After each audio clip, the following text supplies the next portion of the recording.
কখনো কি ভেবে দেখেছেন জীবনের সবচেয়ে গভীর, শান্ত, নির্ভেজাল আনন্দগুলো থাকে খুব সাধারণ কিছু মুহূর্তে? একটা খালি পথ, একটু রোদ, বাতাস, আর আমরা, আর আমাদের নিঃশ্বাস। আজ আপনাদের আমি নিয়ে যাচ্ছি 10 কিলোমিটার হাঁটার এক অবিস্মরণীয় নেচার ট্রেইল যাত্রায়, যেখানে প্রতিটি পদক্ষেপ ছিল গল্প, আবেগ, প্রকৃতির আলিঙ্গন আর নিজের সাথে একান্তে কথা বলার সুযোগ। আর আপনারা দেখছেন ইকোজেন ট্রাভেল। যেখানে ইকো, মাইন্ড, নেচার, জার্নি এই চারটি শব্দের যোগসূত্র তৈরি করে আপনার ট্রাভেলকে করে আরও বেশি প্রশান্তির। শুরু থেকে শেষ পর্যন্ত সঙ্গেই থাকুন, কারণ এই ভিডিও শুধু একটি ভ্রমণ গল্প নয়, এটা আপনার মন ভালো করার গল্পও হতে পারে। সকাল 6টা। আজ আমি শালবনের 10 কিলোমিটার ট্রেলে হাঁটব। হালকা কুয়াশা, তার ভিতর দিয়ে সূর্যের প্রথম আলো উঁকি মারছে। আমি আমার ব্যাকপ্যাক কাঁধে নিয়ে দাঁড়িয়ে আছি নেচার ট্রেলের প্রবেশদ্বারে। ব্যাগে আছে একটি পানির বোতল, 2টি কলা, একটি ছোট ফার্স্ট এইড কিট, নোটবুক, আর সর্বশেষ কৌতূহল। হাঁটতে হাঁটতে প্রথমে যে ভাবনাটা মাথায় আসে, আমরা কি সত্যিই চলতে জানি, নাকি ঘরের চার দেওয়ালে বন্দি হয়ে ভুলে গেছি হাঁটার স্বাধীনতা? আপনি কখনো কি 10 কিলোমিটার একটানা হেঁটেছেন? কত দূর যেতে পেরেছিলেন? কমেন্টে জানাবেন প্লিজ। প্রথম 2 কিলোমিটার ছিল একেবারে গল্পের বইয়ের মতো। চারপাশে সবুজ, বাতাসে ভেজা পাতার গন্ধ, পাখির ডাক, যেন প্রকৃতি বলছে, চল চল, এগিয়ে চল, তুমি ঠিক জায়গায় এসেছ। আমি হাঁটছি আর আশ্চর্য হয়ে দেখছি শহরের শব্দ, গাড়ির হর্ন, ব্যস্ততা ধীরে ধীরে সরে যাচ্ছে, যেন একদম দূরের কোনো পৃথিবী। আপনি যখন নেচার ট্রেইলে যাবেন, একই সাথে শুনুন এবং অনুভব করুন। চোখ না বন্ধ করে, প্রকৃতির শব্দ কখনো ঠিক মতো শোনা যায় না। 3 কিলোমিটার পেরোতেই পথ একটু উঁচু নিচু হতে শুরু করলো। গাছের শেকড়, কাদা, ছোট ছোট পাথর। এই অংশটা একটু অ্যাডভেঞ্চারের মতো। এখানে আমি শিখলাম এক জিনিস: হাঁটা শুধু শারীরিক পথ চলা নয়, মানসিক ট্রেনিংও। যখন আপনি টানা হাঁটেন, আপনার মন অবচেতনভাবে সাজতে থাকে। পুরনো চিন্তা, নতুন পরিকল্পনা, অসম্পূর্ণ স্বপ্ন। এটা এক ধরনের চলমান মেডিটেশন। যদি জীবনকে পরিষ্কারভাবে বুঝতে চান, একদিন প্রকৃতির মধ্যে 10 কিলোমিটার হাঁটুন। বুঝতে পারবেন যেসব সমস্যা আপনাকে কষ্ট দিচ্ছিল, সেগুলো আসলেই কতটা ছোট। ঠিক 5 কিলোমিটার পেরিয়ে আমি একটি ছোট্ট খোলা জায়গায় দাঁড়ালাম। এখানে বাতাস যেন 2 গুণ বেশি হালকা অনুভব করলাম নিঃশ্বাসে।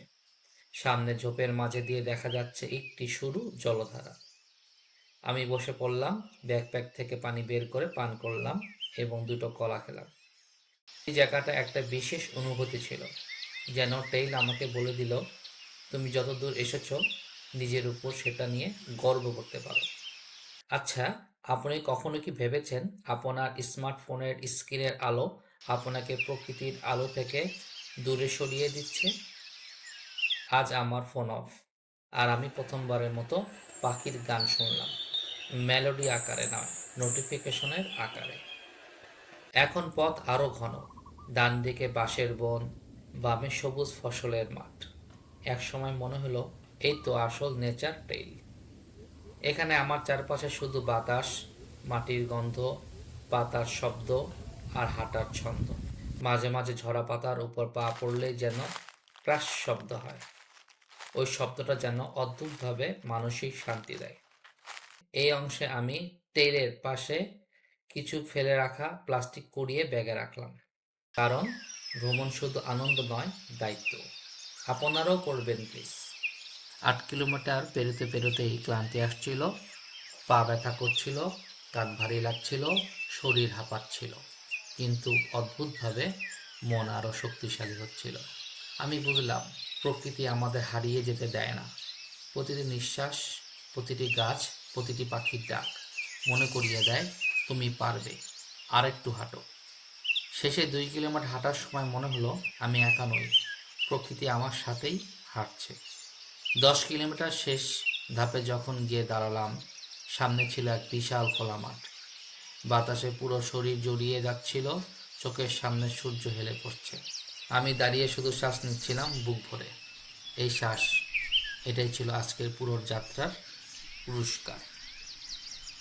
পৃথিবীর সবচেয়ে ভালো অনুভূতিগুলোর মাঝে যদি কেউ একটি বেছে নিতে বলে, আমি বলবো এই অনুভূতিটাই। আপনি যদি 10 কিলোমিটার ন্যাচারাল ট্রেইলে হাঁটতে চান, নিচের টিপসগুলো খুব কাজে লাগবে, যেমনটি লেগেছে আমার। হালকা ব্যাকপ্যাক নিন, জাস্ট এসেনশিয়াল জিনিস। রিফাইনেবল পানির বোতল নিন, প্লাস্টিক ওয়েস্ট কমান। কমফোর্টেবল ওয়াকিং শুজ, এই জিনিসটাই পুরো অভিজ্ঞতাকে বদলে দিতে পারে। ছোট একটি ফার্স্ট এইড কিট, হাঁটার আগে হালকা খাবার। টেইল ম্যাপ বা অফলাইন নেভিগেশন যদি সিগন্যাল না থাকে। ন্যাচারাল টেল রেস নয়, এটা উপভোগের যাত্রা। আর যা যা করবেন না: তেল ছাড়বেন না, প্রাণীদের কাছে যাবেন না, খাবার দেবেন না, কিছু নেবেন না, যেমন পাথর, ফুল, পাতা। কিছু ফেলবেনও না, এমনকি কলার খোসাও। নীরবতা অবলম্বন করুন প্রকৃতির সান্নিধ্য যেতে। মনে রাখবেন, আপনি যাচ্ছেন দেখতে নয়, অনুভব করতে। আশা করি আপনাদের মনেও হাঁটার ইচ্ছাটা একটু হলেও জেগে উঠেছে। আপনি যদি কখনো অনুভব করে থাকেন কিছুই ভালো লাগছে না, মনের ভিতর অস্থিরতা বেড়েই চলেছে, তাহলে আজই হাঁটা শুরু করুন। আপনাদের বলছি, একবার প্রকৃতির মাঝে হাঁটলে জীবন বদলে যায়, মন পরিষ্কার হয়, চিন্তা হালকা হয়, আত্মবিশ্বাস বাড়ে।